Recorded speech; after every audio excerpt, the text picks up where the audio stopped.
Oui, la politique de l'intégration est une politique publique prioritaire qui passe par des programmes dédiés, notamment pour les réfugiés. Le programme Agir, ce programme il est mis en œuvre et piloté par l'État, qui dispose de crédits importants pour cela dans le département.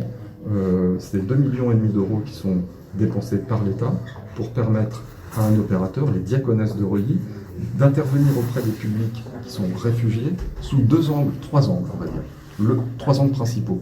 Le premier, c'est l'accompagnement social, les aider à se diriger dans parfois le maquis des droits auxquels ils peuvent prétendre pour simplement avoir des droits à la santé, des minima sociaux quand ils en ont besoin, etc.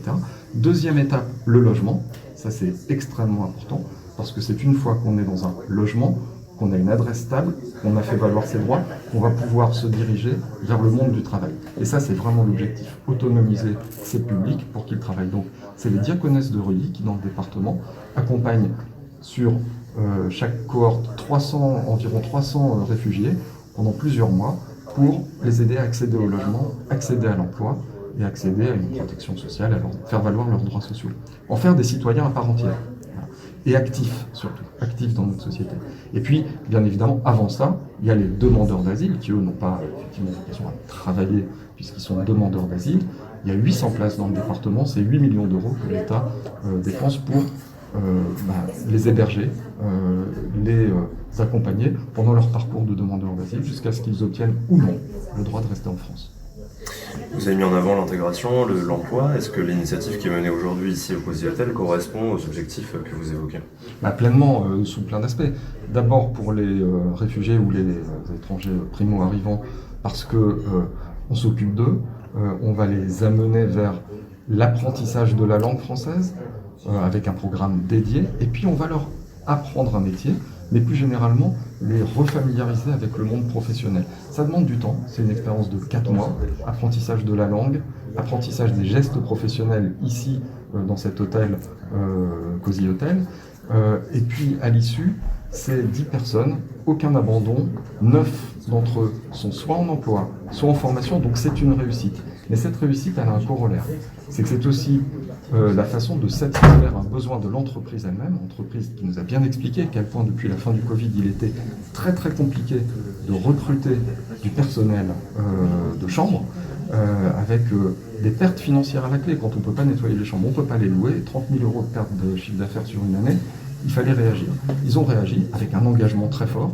Et aujourd'hui, ils ont embauché plusieurs de ces apprenants au sein de leur hôtel. Et si l'expérience est amenée à se reconduire, ils pourront effectivement disposer d'un personnel formé, fidélisé et volontaire. Et donc, on vient aussi satisfaire les besoins de l'économie. Et là, c'est une illustration parfaite de ce que l'immigration, couplée à l'intégration, peut apporter de positif à notre nation.